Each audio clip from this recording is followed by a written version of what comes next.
Can Zach Wilson pick it up? What does Mike LaFleur need to do to improve the Jets' offense? Should the Jets use their receivers more in the run game? We'll discuss all this and more on today's mailbag edition of the Locked On Jets podcast. You are Locked On Jets, your daily New York Jets podcast. Part of the Locked On Podcast Network, your team every day.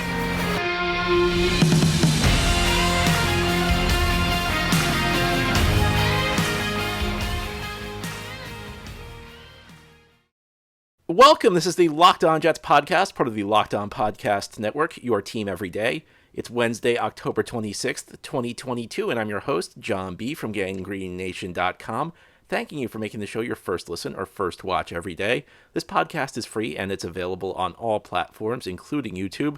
If you like what you see or hear, hit the subscribe button wherever you're watching or listening. You'll never miss an episode. If you're watching on YouTube, please give this episode a big thumbs up. Helps the channel out, and it helps other Jets fans find the podcast.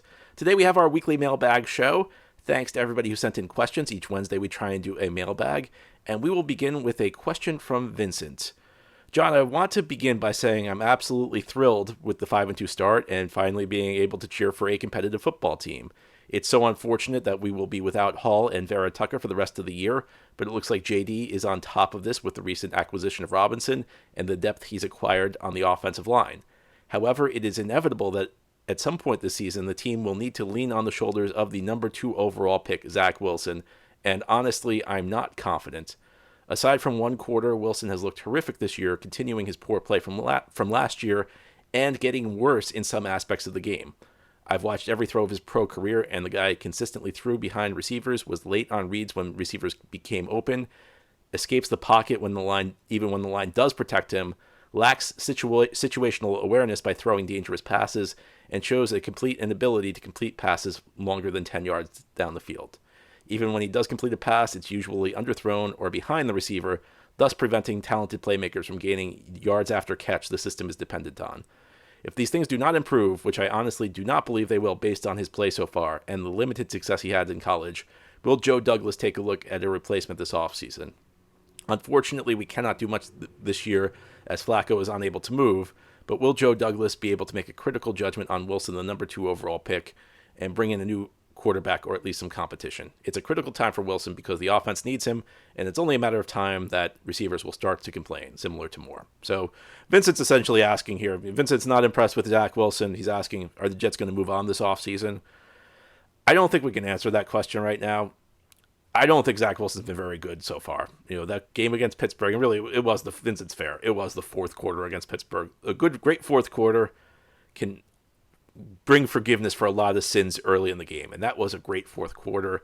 Zach Wilson was making big-time throws, but it hasn't been consistent. The next week against Miami, he was okay. You know, I think he hit some passes. He did some good things, but there were also some moments where he was a little shaky. The last 2 weeks against Green Bay and Denver have been difficult. And, you know, I think it's easy to put too much of the woes on Zach Wilson because there have been a lot of issues with the offense. It's not only Zach Wilson.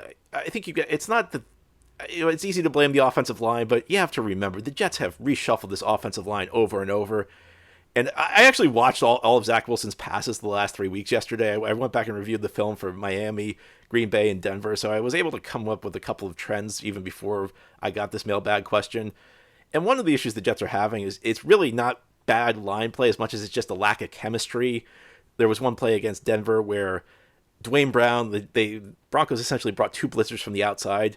So Dwayne Brown took the outside guy, which he was supposed to do, but with better chemistry, he should have realized that the inside guy was too far away from Lake and Tomlinson for Tomlinson to be able to get him off the snap. So what Brown needed to do was engage that defender, shove him towards Tomlinson so that Tomlinson could pick him up. And that's the kind of thing that comes with chemistry. And you've seen that a couple times, especially on the right side. That was one on the left side. It's happened a lot on the right side of the line as well with Nate Herbig, where these guys are, and it's tough because they did not get a full preseason together. You know, if you got years of experience playing next to somebody, that's not going to be as big of an issue. So that's one problem with the offense. Another is the receivers are not winning. If we're going to be fair, the receivers are not winning. They've been playing against great cover corners the last couple of weeks. You know, Denver, Green Bay, they both have top cover corners. You know, Miami's a tough cover team as well. So those are also issues. But to be fair, Zach Wilson's also not playing well. And I think if we're going to be honest right now, Zach Wilson's probably like a 1 to 1.5 read quarterback. Because I went back and pretty much every big play the Jets have made, it's been on a simplified read. Whether it's been a play action pass where there just aren't many receivers in the pattern, whether it's an RPO or run pass option where you're just reading one defender. I mean, Zach Wilson's not really making great full field reads at this point. As Vincent said, I mentioned some areas where the offensive line has failed, but Zach Wilson's also bailing. It's like Zach Wilson is bailing on pockets early, and there's no question about that. He's abandoning pockets even at points where the pressure is not there. And when you do that, it has to be a last resort. There are some plays where Zach Wilson's actually done an impressive job avoiding sacks when the protection's crumbled right off the snap. He's done a good job evading things, but there are also moments, though, where he's just bailing, and you can't do that. Leaving the pocket needs to be a last resort, because the second you leave the pocket, you're kind of cutting the field in half. If you're running to your right, pretty much any receiver on the left side of the field is now out of play.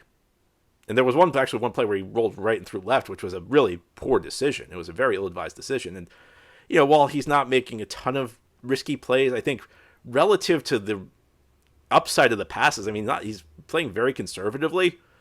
And relative to the conservative level he's playing, I do think he's making a lot of risky plays. Maybe not for a quarterback with a more normal slate of passes. So, Zach's not playing well. And I think 4 games in, we have a good sense of where he's at the moment. We're past the point where one game can be statistical noise. We're, right around a quarter away through the season as far as Zach goes, because that's 4 games. Used to be exactly a quarter. Now it's a little bit less than a quarter. But, I don't think we've seen the growth we've been looking for. I think, on the run, he's not a great passer. He was very lethal at BYU when he was on the run. Really has not been in the pros. Are the Jets going to look for a replacement? I don't think they will. I think that they will continue, because I think the mindset is the team's winning. So they loved Zach Wilson before the draft. But I think a better answer is, we need to see how the rest of the season goes, because while Zach Wilson has not made the progress we've been looking for to this point, there's still a lot of football left to be played. And it's one of the things I'm trying to avoid this season is making definitive statements about where Zach Wilson will end up at the end. I can tell you where Zach Wilson is right now, and that's not where we want him to be. It's not been great so far for Zach Wilson, if we're going to be honest. But the bigger question is, where is he going to be by the end of the year? Because that's really the question. Because, listen, he's as limited as he is, I don't really have much doubt he brings more to the table than Joe Flacco, much less Mike White or Chris Streveler. So he's going to remain the starter, and he should remain the starter. In situations like this, when the team's winning games and the quarterback struggling, I'm just telling you, that's usually the team sticks with the quarterback. Should they? In some cases, it's probably ill-advised.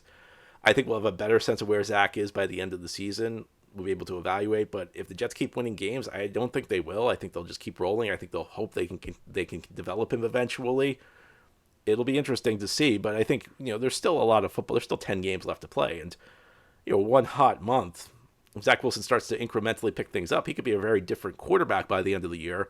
And the answer of what they should do could also be very different. And the one good thing is, and I do not for a second believe that quarterback wins are an individual stat. But I will say this, is that the fact Zach Wilson's not costing the Jets games probably buys him a little bit more time to develop in a way that maybe some other young Jets quarterbacks did not have, because the Jets are, at least at this point, they're still winning. Now, the caveat to that is, I do think they're going to need more. I think if they keep getting this level of quarterback play, they're not going to keep winning. So Zach is going to have to improve. Will he? I don't know. Where will we be at the end of the year? That's a good question. Our next question is from Cameron. Hey, John, with the horrible news of losing Breece, I can't help but see a silver lining here that Zach will be given the keys to show what he really is. With Breece out, we cannot say Zach did not produce because Breece was not given touches the whole game. I know it's only his second season, but it's time to show up. Like you said over the offseason in one of your Jets history deep dives, the Jets could have been in the Super Bowl if Sanchez had even played at an average level. I'm rooting for Zach, but remaining cautious here. I think losing Breece hurts Zach. I don't think it helps. I understand the argument that now the Jets are going to have to lean on him more. Maybe with the added responsibility he'll develop. I think having a running back like Breece Hall always helps you develop as a quarterback. And in Zach's defense, it's not always easy, especially. And I think it's becoming clear Zach was more raw than we thought he was, or at least the Jets thought he was, entering the NFL out of BYU. Maybe we should have seen it because, he played at BYU. But having a running back like that just makes life easier because you always want to bring a quarterback along slowly. And nothing helps you bring a quarterback along easier than a running back like Breece Hall, because instead of needing your quarterback to drop back 20 times and make a full field read, you can just give maybe 10 to 15 of those times. You just hand the ball to Breece, and he'll pick it up for you. Maybe that's overstating probably how much Breece is picking up first downs. But the point is that he takes a lot of the pressure off Zach Wilson. And even we saw, even though Breece was not great in the passing game, we saw in that Miami game he made 2 big receptions for the Jets. That also makes life easier in a quarterback when you can just check it down, just throw it to your running back, and he can make plays. I think it will add more to Zach's play. I don't know that that's a good thing though, because Zach's starting from a place where again he's pretty raw. He's pretty inexperienced. He's clearly having issues making reads. I mean, like I said, to the extent the Jets are making big plays in the passing game, it's on things that are kind of manufactured by the play, manipulating defenders, and part of that goes to the receivers who are not doing a great job right now, but I think this Jets offense is definitely better with Breece Hall. I think if you can keep your quarterback out of those bad downs and distances, if you can limit the number of times your quarterback needs to do something spectacular because you can just hand the ball off to a running back who can pick up the first down when you need it, your team's better. So I don't think it's a silver lining. I think if anything, it's a negative for Zach. Maybe not the type of thing that destroys him, but certainly not something that helps him. Now, here on the Locked On Jets podcast, we'll continue with this Wednesday mailbag show. We're going to talk about using the wide receivers in a kind of a unique way.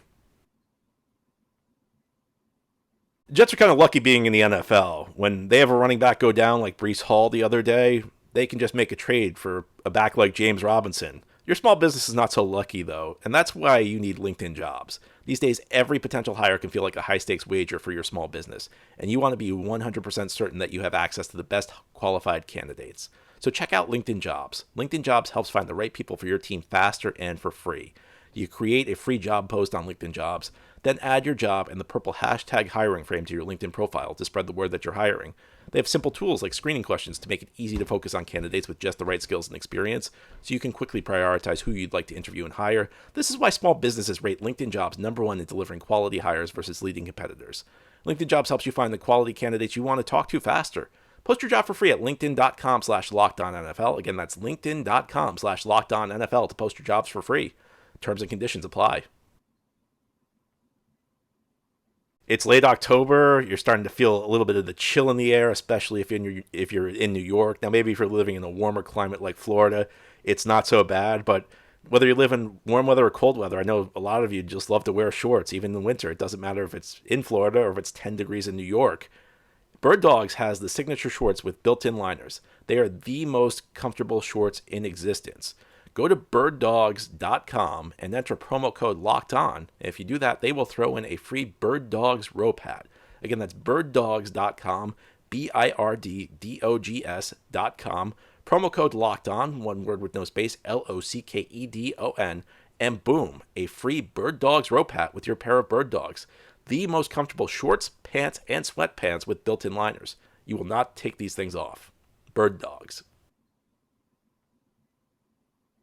Thank you for making Locked On Jets your first listen today. And for your second listen, check out Locked On Sports Today. From the games that matter most to the biggest stories in sports, go beyond the scoreboard and behind the scenes with local experts and insights only Locked On can provide. Locked On Sports Today, available on this app, YouTube, and wherever you get your podcasts.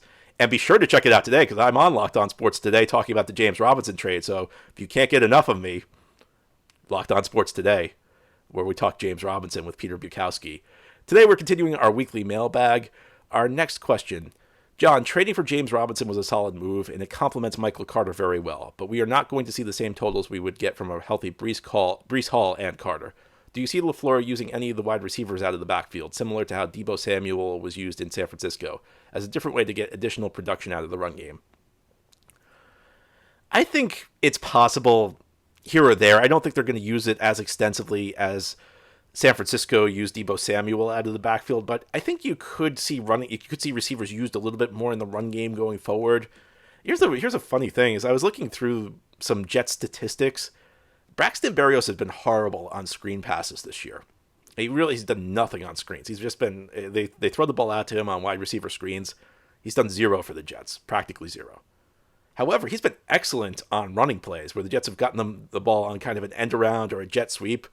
Three of his 5 carries have gone for at least 15 yards.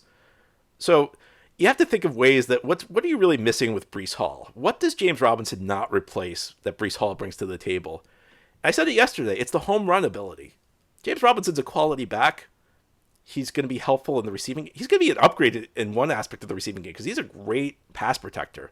And neither Breece Hall or Michael Carter is. So there's actually one area where James Robinson really does upgrade this lineup for the Jets. Where you downgrade, though, are on the explosive run plays. And a lot of those come to the outside. That's where Breece's touchdown run came. So I don't know if Berrios is going to line up in the backfield a lot, but I think you could see more jet sweeps, more end arounds to Berrios to try and get the ball to the perimeter to a speedy guy. Because Berrios has, while he's done nothing, it's one of those weird things where I wonder whether it's just small sample size because the types of plays aren't that different. Now, on the screens, Berrios is kind of starting from a stopped position, whereas he's getting the ball full speed on the run play. So I don't know. Maybe this is just one of those things that's just a statistical anomaly. But while he's been very not helpful on screens, he's been really good on outside runs. So, and I think, we don't know. We'll probably know more today about whether Elijah Moore is actually coming back to the team because today's the first day. If you're unfamiliar with an NFL team schedule, usually Wednesday is the day where they begin to put the game plan in place. Monday is kind of a recovery day. Tuesday, the players are typically off for most teams, and the reason players are off is that's the day the coaches put together the game plan. And then Wednesday through Friday are the 3 practice days where you install the game plan. And that's why those are the 3 days where you get an injury report on the player. So I don't know how useful that info is to you. But the point is, today's really the day we find out with Elijah Moore whether he's coming back or not. Because today is the first day of the real practice for the week where they're putting in the game plan. But if he's around, this is a long way of getting to my point. If he's around, then I think he's another guy you might want to get the ball on the perimeter on end arounds. Because while I like James Robinson, while I think he's very good, the one thing he's lacking is that breakaway speed. And that was the one thing that was funny. During the offseason, there was lots of talk about how the Jets needed to get a power back to pair with Michael Carter. And the perception of that is because Michael Carter's a little bit smaller. But really, Michael Carter's always been solid in power situations when he's been with the Jets. He doesn't have like that fifth gear, though, that breakaway speed. And that's what Breece Hall brought to the table. It was a bit of like an interesting dynamic for the Jets because you see lots of times in the NFL, you have the Thunder and Lightning pair in the backfield, where the Thunder guy's the power guy, and the Lightning guy's the speed guy. The Thunder guy for the Jets was the little back, whereas the Lightning guy was the bigger back. Now, Breece could, lower his shoulder. Breece could run through arm tackles. He was pretty good in power situations, too. But that was an interesting dynamic. What the Jets are missing is Lightning, so I don't know whether they'll be specifically deployed in the backfield, but Berrios and maybe more, I see them getting more touches in the run game going forward to try and compensate for the lack of Breece. And when you're replacing Breece Hall, it's not going to be one player. And that's the thing I think it needs to be said. James Robinson's not going to replace Breece Hall. There need to be a lot of guys who step up. James Robinson's going to be part of the mix, but lots of guys need to step up in Breece Hall's place. Our next question. John, I've heard you kill these tight ends, even lamenting for the days of Griffin, Croft, and Wesco. Does your anger extend as far as the great Ron Middleton even? Or is this solely about your iconic hatred of Conklin, and the rest is merely collateral damage? All right, first of all, I was not lamenting for the days of Griffin, Croft, and Wesco. I was lamenting for the golden age of Jets tight ends that was Griffin, Croft, and Wesco. I miss them. I miss Ryan Griffin. I miss Tyler Croft. I miss Trayvon Wesco with these tight ends. These tight ends have been horrible. These tight ends have been beyond horrible. The Jets have spent... It's one of those things we can laugh at because the team's 5-2. So we can laugh at it. It's not ranting about it because it's just kind of fun. It is kind of funny, though, because the Jets have spent so many resources to try and upgrade so many positions. And they've been successful practically everywhere, except somehow all these resources at tight end and they've gotten worse. Does my anger extend toward Ron Middleton? Of course not. I love Riverboat Ron Middleton. And you can't blame Ron Middleton for what's going on here with these tight ends because these are veteran tight ends. So it's one thing if a guy doesn't develop.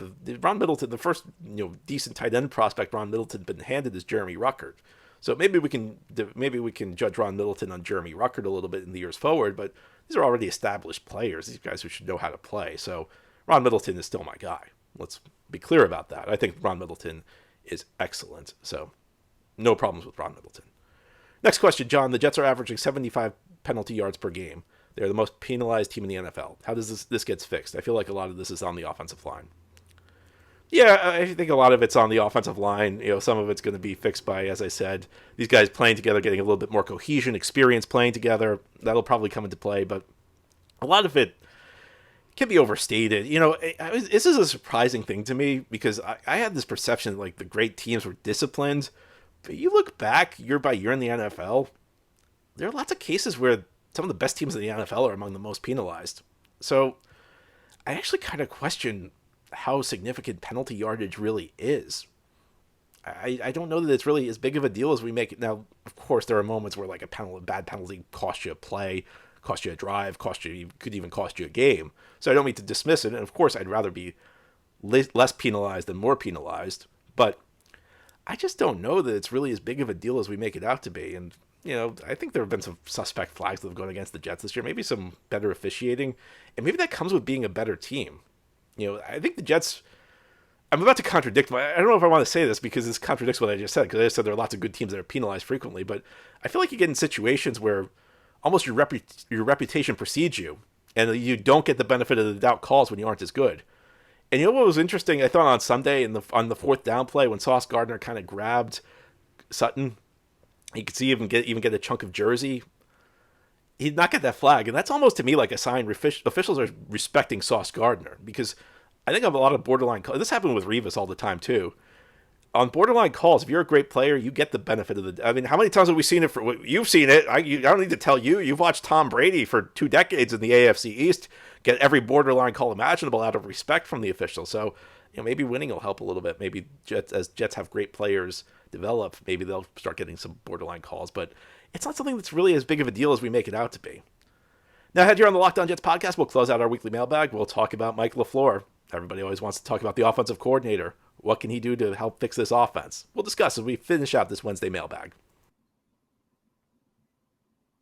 Breece Hall's been a great guy to have if you played daily fantasy so far this year. Now you're going to have to pick different players. Will Michael Carter have a big game? Will James Robinson? Well, I can't tell you that, but what I can tell you is that if you play daily fantasy, PrizePicks is something to look at. You pick 2 to 5 players, and if they score more or less than their PrizePicks projection, you can win up to 10 times your money on any entry. There's no competing against other people. It's just you versus the projections available, and PrizePicks offers projections on any sport you want. So if you don't want to have to pick players who are facing the Jets, you can just ignore football altogether. You can go to the NBA, you can go to the NHL, the Major League Baseball, college football, soccer, men's and women's college basketball, which begin in a few weeks, esports, NASCAR, tennis, MMA, boxing, and yes, disc golf. Entries can be made in 60 seconds or less. It's that easy. They have safe and fast withdrawals, and they are currently operational in over 30 states and in Canada. So download the PrizePicks app or go to prizepicks.com to sign up and play daily fantasy sports. First-time users can receive a 100% instant deposit match up to $100 using promo code LOCKEDON. Again, that means if you deposit $50, PrizePicks gives you another $50. If you deposit $100, PrizePicks gives you another $100. And don't forget to use promo code LOCKEDON at sign-in for an instant deposit match of up to $100. Locked On Jets podcast here on this Wednesday mailbag show. Our next question. John, what are your thoughts on Mike LaFleur? The offense seems to be underperforming. Zach Wilson is not performing well. The play calling seems to be very suspect, especially in the first half. Do you think he's capable of turning the offense around? I do. I don't think LaFleur's been great the last couple of weeks. I talked about some of the woes on offense. A lot of it's Zach Wilson. A lot of it's the receivers. A lot of it's the offensive line. Mike LaFleur's got to help this offense out a little bit more. I thought against Miami, he did an excellent job of using formations to force the Dolphins to tip their coverage. I think he did a good job of bunching his receivers to create traffic and give Zach Wilson easy throwing lanes. I haven't seen that as much the last couple of weeks. One thing that's got to go is they got to get rid of this designed rollout to the left for Zach, because essentially when you do that for a righty quarterback, you're forcing the quarterback to throw against his body. A lot of these throws are late, but I don't think it's really Zach's fault. I think he's just put in a situation where it's difficult to throw. It's difficult to match the timing up with these patterns. So, I think you got to do that. As I said, a lot of these big plays in the passing game, they're based on the play design, getting defenders to move out of their spot because the receivers aren't winning, the quarterback's not making great reads. So you got to make it easy. And I think, the Jets have actually run play action at a pretty high rate, but, that's what you're doing well. You're doing play action, and to the extent Tyler Conklin's actually contributing to this team, it's almost always because there's a run-pass option where a linebacker gets sucked in on the run game and Conklin runs free. So, if we talk about working the middle of the field, start heating up the RPO game because it's working a lot, that where you're just getting these linebackers to commit to the run and Tyler Conklin's kind of leaking out. You're able to hit him. So there are things that they can do better. And I think that's a lot of it. Unfortunately, a lot of it is on Mike LaFleur. And maybe it's not fair to have that much on him because the players have to go out and execute. But I do think Mike LaFleur struggled the last couple of weeks. I think against Miami, he did a good job. I have not loved his game plans the last 2 weeks against Denver and Miami. So I guess that's where we go. Next question. John, when was the last time the Jets not only had the better quarterback, but also the better coaching staff than the New England Patriots? I think you'd have to go 98 because Belichick has obviously been there a while. 98, the Jets had Vinny Testaverde, who was playing at a very high level.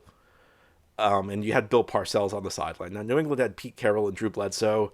Bledsoe was a couple years removed from the Super Bowl run that they had under Parcells.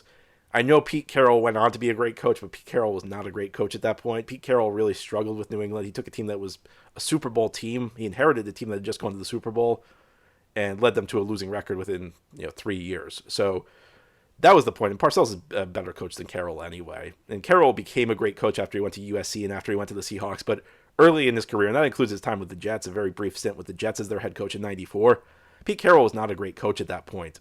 So really, I think you'd have to say 98 because Vinny Testaverde, that was the best year of his career. That was the year Vinny led the Jets to the AFC Championship game. That year, Glenn Foley was actually the starting quarterback at the beginning of the year.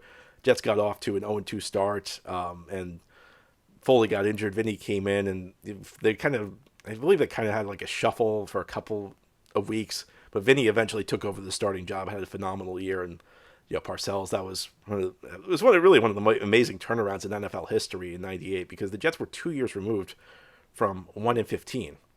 And they went from 1-15 to 12-4 in the AFC. And they should have won. They should have beaten Denver. They were up 10-0 in the third quarter. And they should have beaten the Denver Broncos. They made a lot of miscues in that game. It was a very windy day in Denver. The Jets fumbled the ball a lot in that game. They really should have won the Super Bowl they should have gotten to the Super Bowl at least that year. But I think you look back on it. I mean, you could argue 08. The Jets probably had the better quarterback in 08 with Favre. Because that was the year Brady. Not only that was not the year the Jets had Favre, but that was the year Brady was out. And Patriots had Matt Castle playing quarterback, but they still had Belichick over Mangini that year. So I think it would be 98. Now, I still, despite New England's struggles, am not going to say the Jets have the better coach right now. But the New England quarterback situation, Jets have issues at quarterback. So do New England. I think the quarterback situation right now is about even. It's the first time you can say that in quite a while. Anyway, that's all for today's episode. This has been the Locked On Jets podcast, part of the Locked On Podcast Network. Your team every day is our motto. As always, if you enjoy the show, hit the subscribe button wherever you're listening, and the bell button on YouTube. You'll get notifications as new episodes are posted so that you'll never miss an episode. If you're listening on a podcast source, please give the show a 5-star review. If you're watching on YouTube, big thumbs up. Both of these help the channel out and help other Jets fans find the podcast. Have a great Wednesday, everybody. We'll be back tomorrow with Mike Debate for Crossover Thursday with Locked On Patriots.